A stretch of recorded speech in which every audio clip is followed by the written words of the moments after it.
Today is Thursday, July 24th, 2008. My name is Doris Karp, and I am talking with Philip Freund as part of the Video History Project of the Jewish Museum, Milwaukee. Good morning, Mr. Freund. Good morning. I would like to start by finding out a little bit about you. What is your full name, please? My full name is Philip S. Freund. And where were you born? I was born in Munich, Bavaria, Germany, the 5th of June, 1931. When did you come to Wisconsin? It was in October of 1951.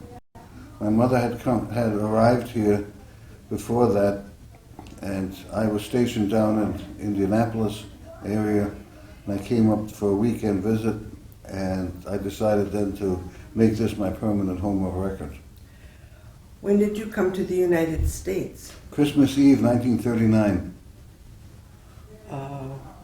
Why did you come to America?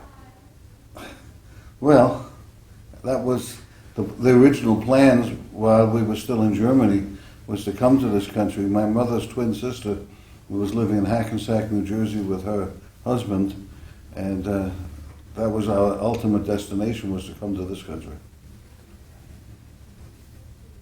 What brought you to Milwaukee then? What brought your mother to Milwaukee? She met a gentleman back in New York City back in the late 1940s, and he came here and worked for Kearney and Trecker. My mother came here and they decided to get married, and so she set this up as her home, and she lived here until she passed away. How long were you in the Army? Well, I was in the regular Army for 3 years, and the Army Reserve for 37 years, for a grand total of 40 years. Oh my, what was your rank? When I retired, Yes. I was a full colonel. Wonderful. What did you do in the service? I was in military intelligence, and the last 16 years was spent working with the Army element of the National Security Agency, where we were doing electronic monitoring. During the Second World War, did you do translation? Did you go back to Europe? You did everything here in I was too young for the Second World War. I went in 1951, right out of high school. Oh, that's right. That's what excuse me. That's all right. So you and your mother were the first members of your family to settle here in this country? Well, it was my mother, my sister, myself, and my grandmother. And they all came to Milwaukee when your mother moved here? Not really. My sister came after she graduated high school in New York City, Bronx High School of Science. She came here and she got a full scholarship for Downer College.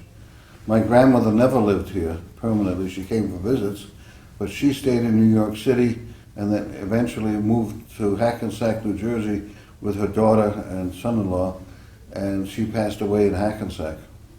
Oh, how interesting. I went to Milwaukee Downer College too. I was in the red class of 1950. She graduated after that, 1954. So, was your family in Germany for a long time? My family came out of Spain in 1500 because of the Spanish Inquisition, and they settled in southern Germany, Bavaria. My family came out of a little town called Nördlingen, which was one of the old fortified cities on the Romantische Straße, the Romantic Street. And then my grandmother moved from Nördlingen to Munich. My mother was born in 1906 in Munich, so roughly from 1900 to 1939, they lived in Munich, and before that they were allowed to live in Nördlingen, a fortified city, during or maybe after the 30-year war, when Nördlingen was the key element to either southern Germany becoming Catholic or becoming Lutheran, and because the Catholics won, that's why southern Germany was Catholic. What did your family do in Germany? Well, my grandfather founded a printing firm, and my father worked in this printing firm as well as quite a few uncles. So we were in the printing business.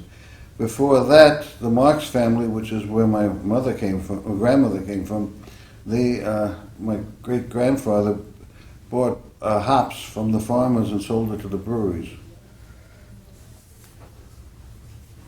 And how did you come to the United States? We were on the vessel, the MS St. Louis, which was the ship that was denied entry into the Western Hemisphere. Were you going to go to Cuba? That was our original intent, to go to Cuba and then wait for our quota number to come up so that we could come to this country, yes.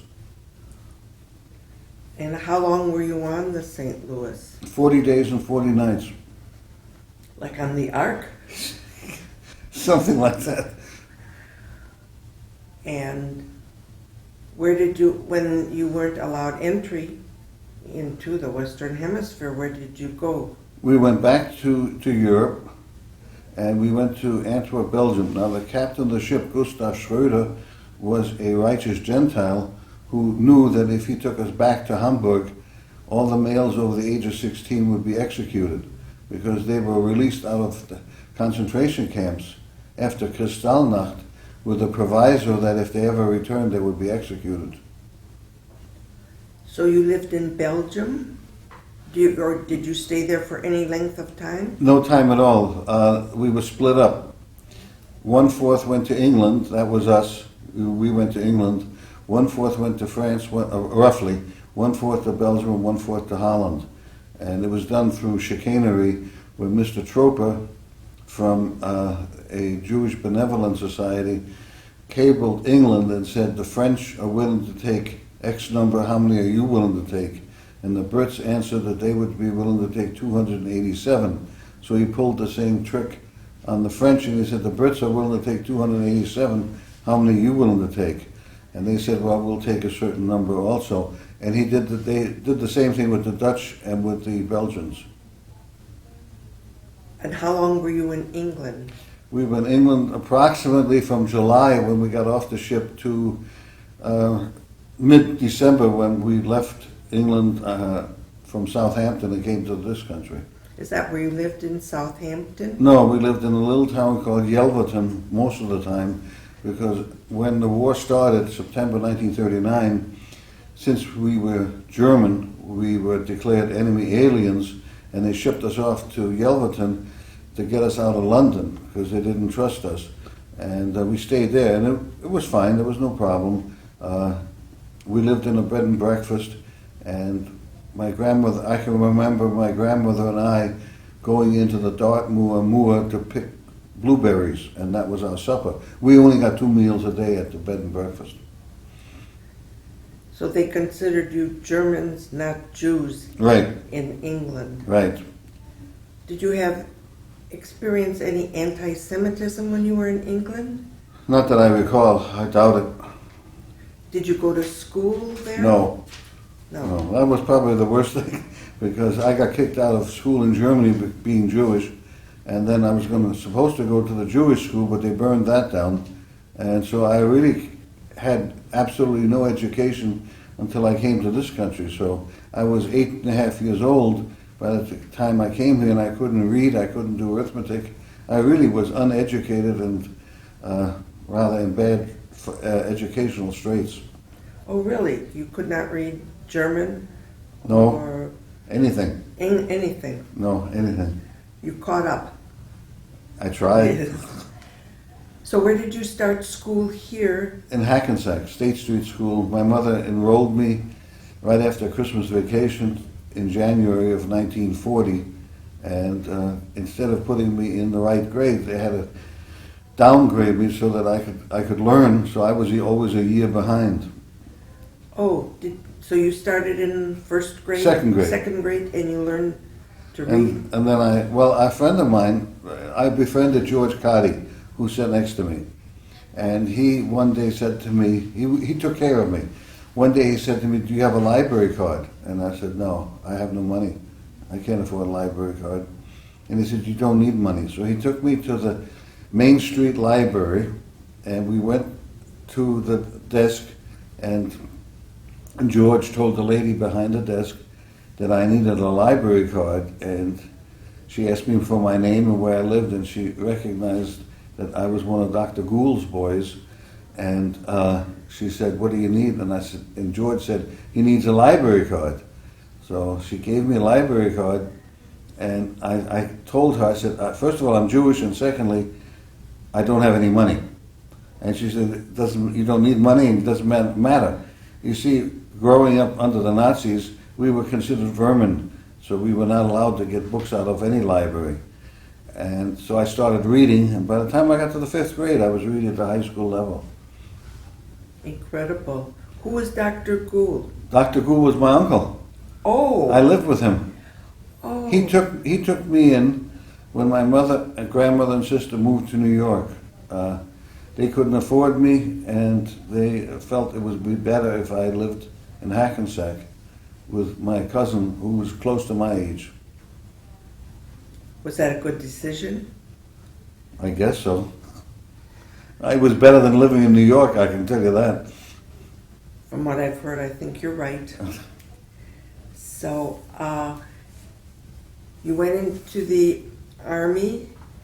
I graduated high school, and then I worked for a while as a multilith operator, which is a printing machine like a mimeograph, Yes. except there you can print in more colors than just black and white. And I felt I could do better, so I joined the Army because I really wanted an education, and my mother couldn't afford it, and the Army could afford it. So I joined the Army, and they had something called USAFI courses, which came out of Madison, Wisconsin, and military people could take correspondence courses through that program, and I started taking courses through USAFI. So when I came here to go to UWM, which in those days was called Wisconsin State Teachers College, I was advanced standing, so it was not a problem. Did you graduate from UWM? Yes, in fact, it's my 51st, it's 51 years ago I graduated from there, 1957, and I went to the 50th anniversary just last year. What was your major? I majored in history and minored in German as well as social studies. And then I didn't have a teacher's certificate, and I lost my job as an estimator for a company that made stairwells and plastic tops for countertops. And my wife and I decided that it would be better if I became a school teacher. That also would allow me to continue my career as a reservist. And what did you teach?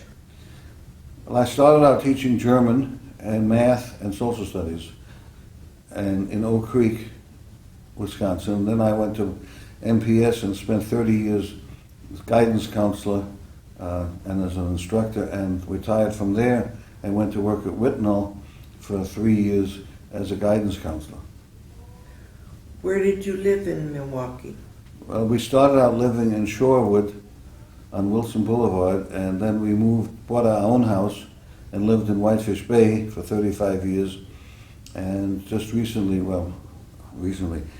15 years ago, we built a house in Menominee Falls. Do you have children? We have 4 children and 8 grandchildren. Wonderful. Thank you. And to whom are you married, please? That lovely lady sitting there, Belle Ann. Is your wife from Milwaukee? Fond du Lac. How did she come to Milwaukee? She married me. Oh. No, we met in my senior year at UWM, and we started dating. I met her in September. We started dating in October of '56. In December of '56, We got engaged, and in April of '57 we got married. That's wonderful.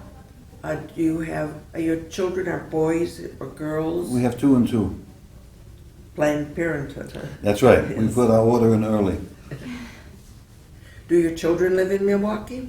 Some, well, not Milwaukee proper, but we have one daughter that lives in Bayside, which is in Milwaukee County, and the next child is our son Mark, who lives in Libertyville, Illinois, and the next son lives in Cudahy, and the last daughter lives out in Delafield.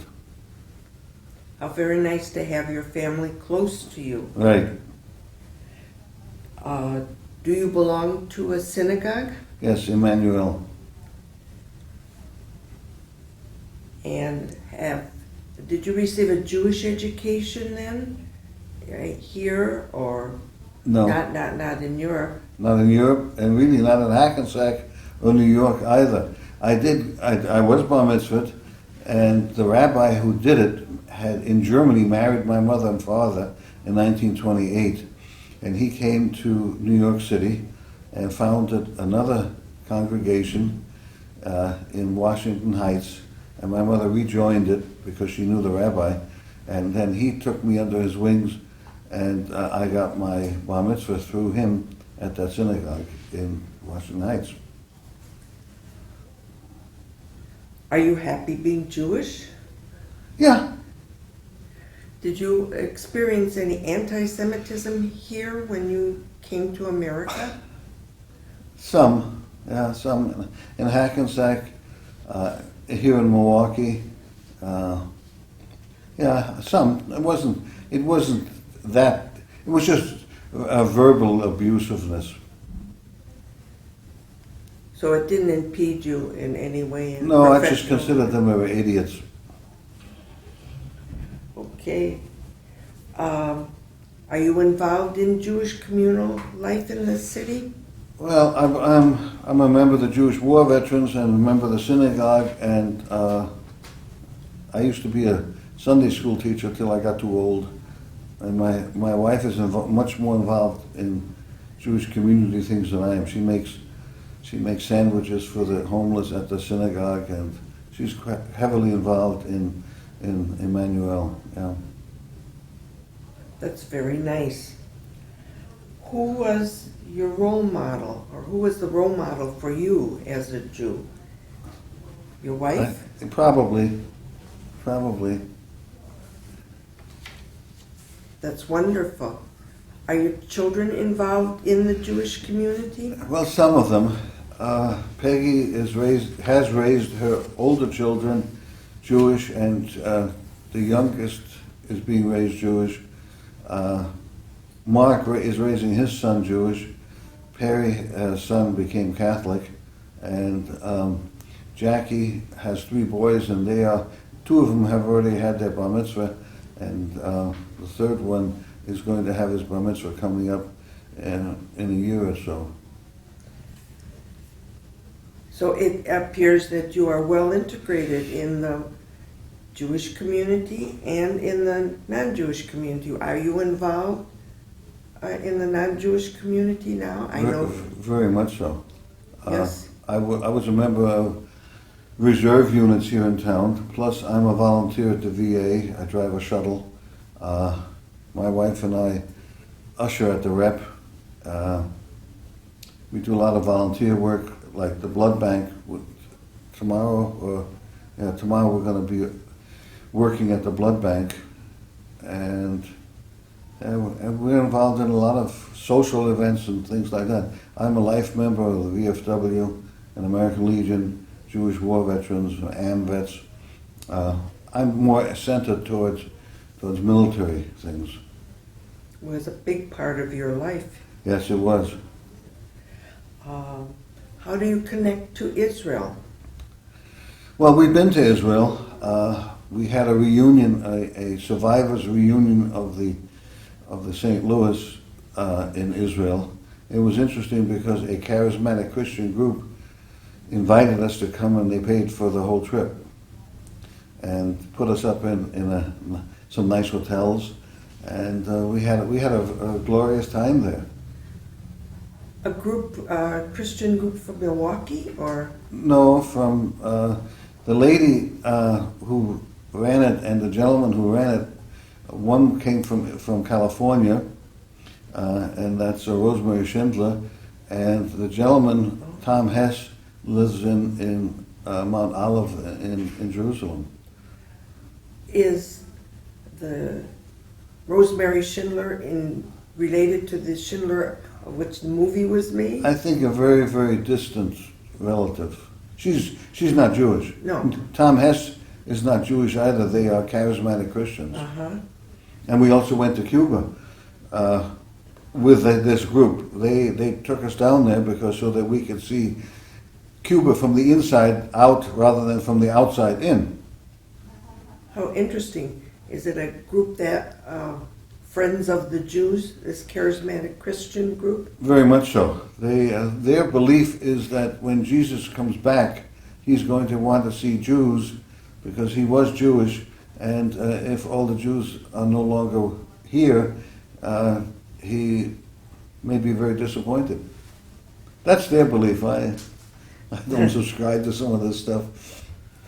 So you enjoyed your trip to Israel. Was the reunion a success? Were there many survivors? Were there people there that you remembered from the St. Louis? Well, that's a young. multifaceted question. Yeah, we enjoyed it. It was interesting. The people who we originally had a reunion in Ottawa, Canada, in the year 2000, and there were approximately 40 some odd survivors there. Then the next year we had a reunion in Fort Lauderdale where 400 people came from all over the Western Hemisphere to ask for forgiveness for not letting us in. The Canadians asked for forgiveness also for not allowing us to disembark the St. Louis. Down in Florida they had a huge showing of asking us to forgive them for this. In fact, we even threw a wreath into the estuary where the Coast Guard came out and drove us off. And at that time, I was asked where we should go the following year by Tom Hess, and it was my 70th birthday. And I said to him, out of the clear blue sky, I don't know why I said it, but I said, how about Israel? And he said, we've been talking about that. And so we're going to go next year. We'll take you to Israel. And then they did take us to Israel. Now, if we get the U.S. Senate to write an apology to us for not letting us disembark the vessel, we will go back to Israel. But so far, and we were in Washington just a few weeks ago, and I spoke to Senator Cole, and I asked him to please see to it that there's an apology coming out of the Senate, and he took my name and took the information down, but haven't heard a thing. When do they hope to have this reunion again in Israel? I have no idea. Whenever we get the apology. Yeah. That's first. Right. Well, we were sitting right outside of Miami in Fort Lauderdale, and I could see as a little boy, I could see the cars on the causeway, and we couldn't understand why we couldn't come off the ship. They asked Mrs. Roosevelt to intercede on our behalf. They cabled FDR and asked him to please let us get off. And his comment was, "I don't want them in the Western Hemisphere." So nobody would wanted us. So that's why we had to go back to Europe. Do you know any of the survivors? Well, we had in 1994, 9 of us made a documentary with Gala Films out of Montreal, and so we got together with the 9 of us. And two of the ladies have already passed away since that time, but we spent 10 days filming, both on a ship in the Caribbean. We went to Nassau, we went to Dominican Republic, we went right by Cuba because they were flying the Italian flag, and then we went to Key West. Then we went back to Miami where we boarded the vessel, and we went to South Miami Beach, where they have the Holocaust Memorial, and we did some filming there. And this was shown all over Europe, and in Canada, and Finland, and even in this country. What's the name of that film? The Voyage of the SS St. Louis. And is it available? I don't know. I think I would like to see that. Gala Films out of Montreal are the holders of it. Thank you. How do you see the present and the future of the Jewish community in Milwaukee, in the United States, and in the world? Well, that's a long question.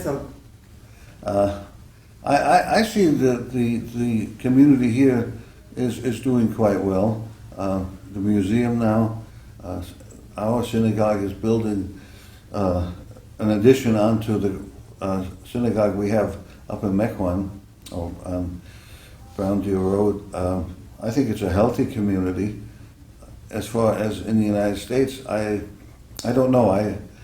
When we travel, we don't get in touch too much with other people. We usually travel by ourselves or with our children or with friends, so we're sort of close together.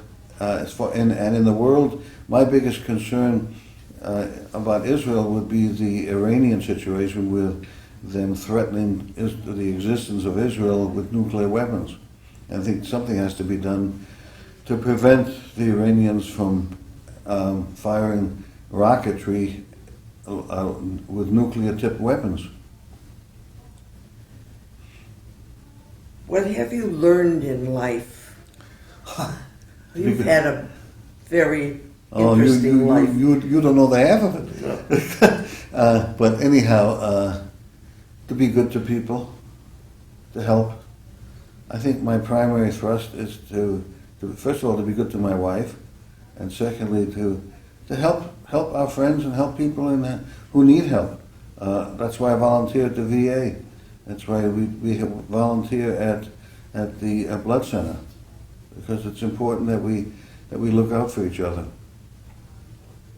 What are you most proud of? That I went in the Army as a private and came out a full colonel. That's a feat. Well, considering, yeah, that very few get that high, yeah, I'm very proud of that. I'm also very proud to be an American citizen. I'm also very proud of the accomplishments of my wife. What was the happiest? The day I got married to Belen. Pardon me? The day I married Belen. That's wonderful. She's a lucky woman. Do you have any regrets? Well, there's some things I could have done better. There's some things I never should have said. I sometimes say things without thinking. Sometimes I fly off the handle. Not with Belen, but with other people. Not often. It's getting less and less. I'm mellowing, as my daughter said to me. Jackie said, "You're mellowing, Dad." So I'm so used to barking orders and expecting people to jump, and I got to get over that. Well, I have. That's your Army training. Yeah. Is there something about yourself that you think no one knows? No.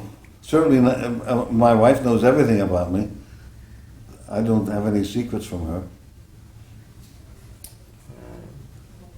How would you like to be remembered?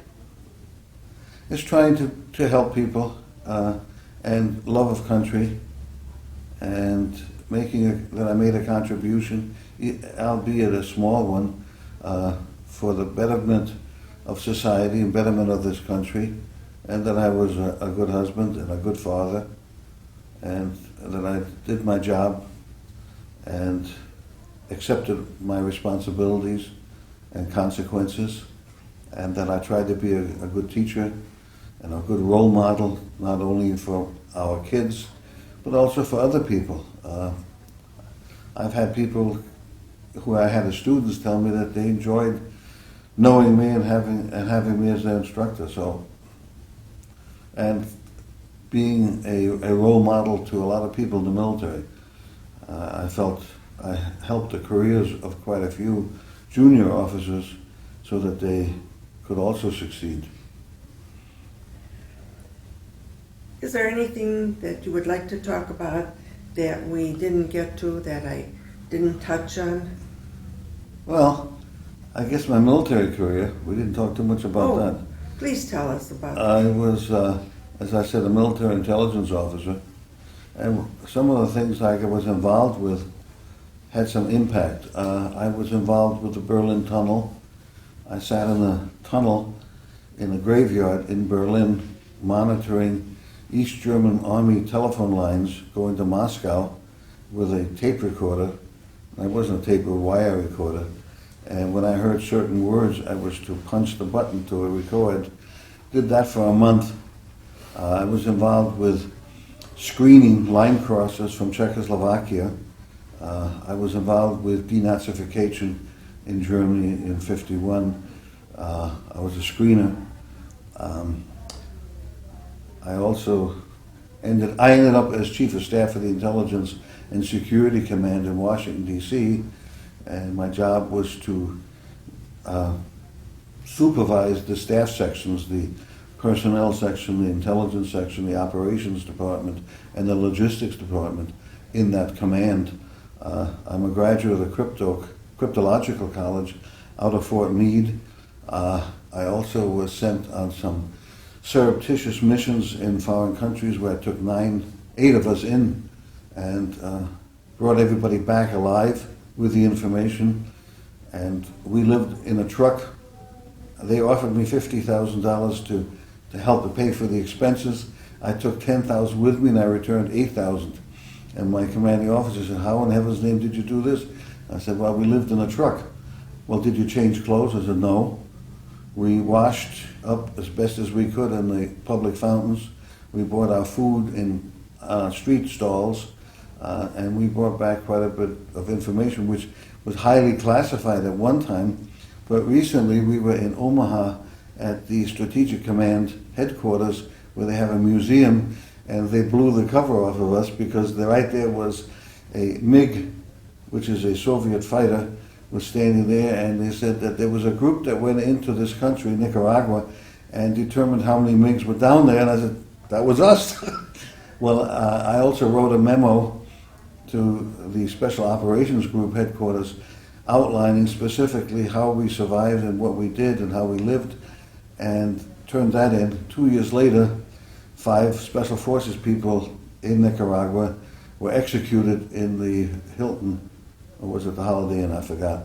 And I said, why in heaven's name didn't they listen to that?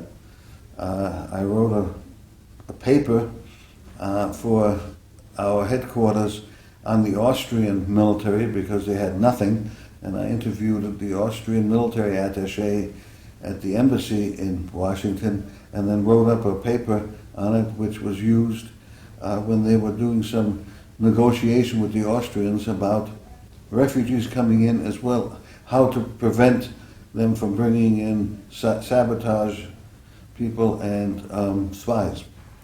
There was a whole bunch of other things too, but that's probably the crux of it. You spent a great deal of time outside of this country with the Army. Yeah, I was in Ethiopia. We had a field station in Ethiopia. We had one in Turkey, Sinop. We had I was up in Greenland, Iceland, Spitsbergen. You know where Spitsbergen is? No. It's north of Norway. It's a pile of rocks, and half of it is Soviet, was Soviet now, and half of it was NATO. But we had a station up there, and basically that's where they sent me. And then when I made full colonel, they said, "You're not traveling anymore.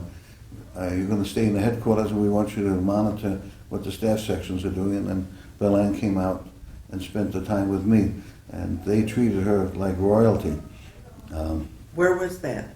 Washington, D.C. In Washington. Yeah. In fact, my boss, when he retired, used to take Belen for sightseeing trips. Al Consiglia, who has passed away since that time, but they treated her very well.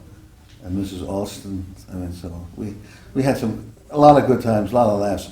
I also spent 23 years on the staff and faculty of the intelligence school at Fort McCoy and Fort Sheridan, where I started out as a student, then became an instructor, then became department director of tactical intelligence, and later on became the curriculum coordinator for the whole school, which meant the curriculum as well as the instructors. So I was on active duty quite a bit, and my boss once said to me, does this job interfere with your real love? And I said, yes, it does. But I would spend 110, 120, 130 days on active duty. I also was a member of a high-powered rifle and pistol team where we would compete going around shooting at targets, not at people, but we would compete. So I had a good time. And my wife let me do that. She never objected, never raised her voice and said, no, I don't want you doing this. In fact, when we were driving on Long Lake Drive, and there were some motorcycles on the boulevard, and she said, look, motorcycles. We should get one. So we bought one, and then it dawned on me, I don't know how to drive this thing. So we called our son, and he said, Dad, what did you do? You don't know how to drive it. I said, well, I'll learn. So he came and took the bike, and I took his car, and we went back, and then I went to school to learn how to drive a motorcycle, so we became motorcyclists. Are you still a motorcyclist? Well, I haven't ridden for quite a while, but every time I walk by that bike, my heart palpitates, and I think, I gotta get on this thing, because I really like it. And, we do that. You have led a very interesting life, productive, and you are a good citizen. I try to be, thank you. I also became an auxiliary police officer in Whitefish Bay, and Belan never complained about that. And the two of my closest co-workers, we're very, very close. In fact, one of them calls me at least once a week, see how I'm doing, and tells me how he's doing, and we get together and socialize and just have a good time. But I sat in the car with him for 9.5 hours, 1 day a week for 15 years, and went on every call he did everything he did, till I got chewed out for going in the basement by myself. And he said, you don't know who's down there. And I said, there's nobody down there. How could anybody be down there? And there wasn't. You were lucky. Well, you sort of can read the way things go. I didn't notice any forced entry. We didn't notice the door was just ajar. So the wind blew it open and that set off the alarm. So I didn't think that there was anything going on. And we never had a problem. In fact, when we retired, my partner said to me, as we're walking out for the last time, I turned my badge in, and I turned in my ID card and my gun, and he said to me, we are so lucky. First of all, we never shot anybody. Secondly, nobody ever shot us. And thirdly, we never got sued. So, and we walked out and we retired, and now we're still friends. It's been interesting. It sounds like you have had a very interesting life. Well, I didn't want to be bored, and I didn't want to bore my wife. So we do a lot of traveling. We took our kids to Hawaii. We took our kids to Germany, where we went to my old town, Munich. And this year we took them to Washington, D.C. But in Munich, we went to my father's grave, and that was untouched. And we went back to Nördlingen, where the family originally came from. Mark, my wife, and I went there, and we went to the house where they lived in from 1600 on. It's still standing, and in front of the house is a fountain that reads, there's a little plaque on there, and that reads, erected in memory of those Jewish soldiers who served in the Franco-Prussian War. And it's still standing there, 1872. So. Incredible. Did anybody remember your family? Oh no, they left it. When I was first stationed in Germany in 1951, I went into this Gaststube, Bierstube, beer hall, and the lady hands me a menu, and she says in terrible English that she's sorry that the menu is written in German. I said, that's okay, I can read German. And she said, where did you learn to speak like that? And I said, well, at home. My grandmother insisted that I learn German, even though I didn't want to. World War II was underway, and I really didn't, but she insisted. And that led me to become a linguist, which led me to go to Germany rather than Korea. I was trained as a demolitions expert, and I thought, my mother didn't raise me to become that, so I wanted to go to Germany. And when this lady hands me the menu and I start reading it, and I spoke in her dialect, and then she said, where did you learn that? And I said, from my grandmother. Where did she come from? And I said, Nördlingen.